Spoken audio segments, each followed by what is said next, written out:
What's up, guys? Today we're gonna what the fuck am I saying? Fuck. Today we're gonna take a look at A Matter of Life and Death. And yeah, after Dance to Death, I was slightly, I was lowering my expectations a bit for this album. But holy shit. Just wow. For a band 31 years old, to be making landmark masterpieces such as this late into their career, just fucking amazing. It's just oh my god, it's fucking incredible. So yeah, let's get into it. The artwork, first of all, is utterly fantastic. I love it. Unlike Dance of Death, Dance of Death. Here's the problem with it. On its own, if it was just Eddie and none of that other CGI bullshit, it would have been good. The fact that they added CGI bullshit in it just made it fucking ugly and crap and meh. Don't even want to talk about it anymore. But fuck Dance of Death. I don't want to talk about Dance of Death.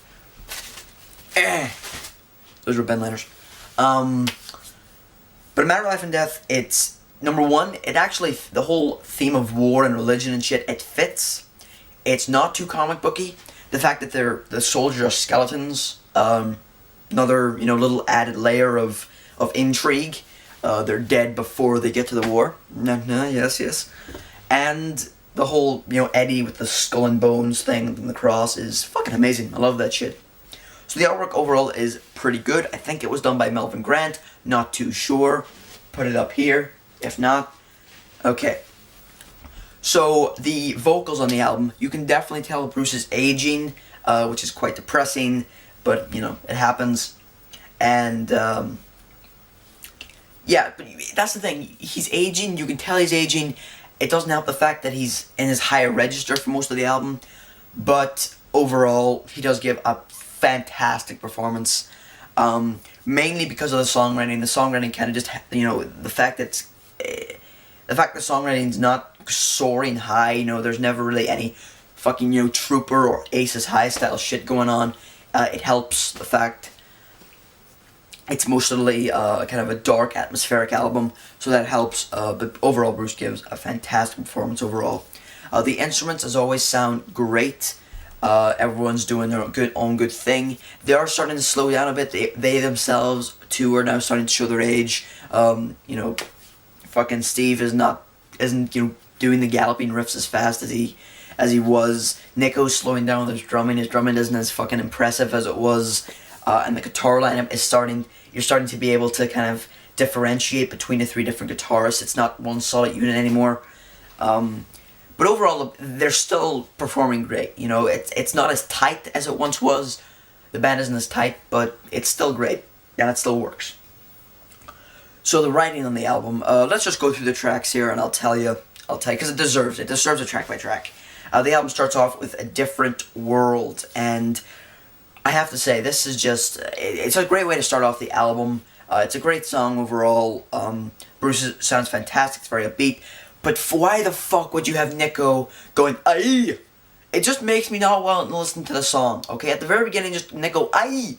It doesn't make any sense, it's bullshit, and it just, there was one time I wanted to listen to this album, I stuck on Different World. As soon as I heard aye, I turned it off. I'm like, I don't want to listen to it now. It's that unappealing. Like, literally, I was thinking a couple times of going into, like, a fucking, what do you call it, audio editing software and just removing that, because it's bullshit, it's not needed. Oh, fuck. Okay, anyway. Next song on the album is, what's the song? These Colors Don't Run, and it's another brilliant song. The lyrics are really, really great, about war and shit. That's really cool. It's about why soldiers go into war. Is it for the money? Or other shit, and it's really cool. Really cool writing, really cool riffs, really cool solos, awesome song. Next song is Brighter Than a Thousand Suns. This is about nuclear war, and possibly the best lyrics on the album, but also it's just a pure bona fide epic. Bruce sounds fantastic, the lyrics are fantastic, the melodies that are going on there are fantastic. Overall, fantastic song. Next song on the album is The Pilgrim, and it is, it's another fantastic song, kind of upbeat like Different World, and it's about religion, it's about how good religion is, It's about, you know, fucking God and shit and Jesus. But yeah, they're great lyrics. You know, I can't knock the lyrics. The music is fantastic, especially the main riff. The main riff is really catchy. Yeah, so that's really great. Next song is, I believe, I'm gonna go check actually, because I'm cool and I can. Okay, come on, what is it? I want to see it. Next song. Okay, cool. It's The Longest Day, guys. Yeah, that's right. I just went off camera. The Longest Day is a fucking bona fide great track. Didn't like it too much at first, but it's really cool. The lyrics, once again, about war, I think on the sea. It's amazing. Bruce sounds fantastic. Great song. Next song's Out of the Shadows, and this is just fucking amazing. I love this. Bruce's vocals on this song are fantastic. Really, really good. Can't go over 10 minutes here. Okay, we're good. Yeah, really, really great. Vocal melodies on this track. The guitars sound fantastic. So yeah, that's a great song. I forget where the fuck. Come on, where's it? Okay, I'm gonna remember these. Okay, The Reincarnation of Benjamin Brieg is it's really interesting how they marketed this this song. They put up a fake website about Benjamin Brieg and his whole biography, and when you know about his biography, his whole fake biography and shit, it's really cool. It is really cool, and the lyrics and the whole song are amazing. And the main riff of the song is just fucking, oh, it's addicting. So yeah, and the single artwork is fantastic. I love the single artwork. The next song on the album is For the Greater Good, For the Greater Good of God, and this is my favorite song on the album. It's also the longest song. It's the epic of the album, if you will.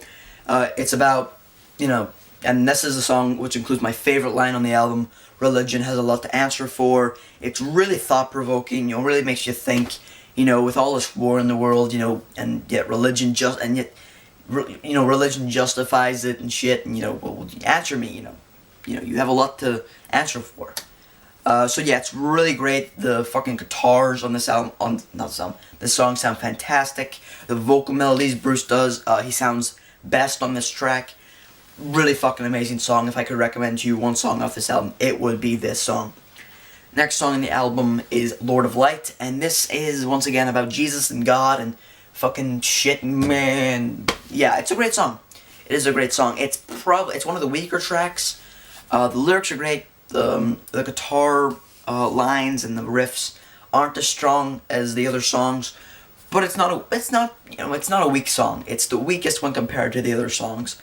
But yeah, Lord of Light's still a good song. Really enjoyed it though. Just not as much as the rest. And the final song on the album is The Legacy.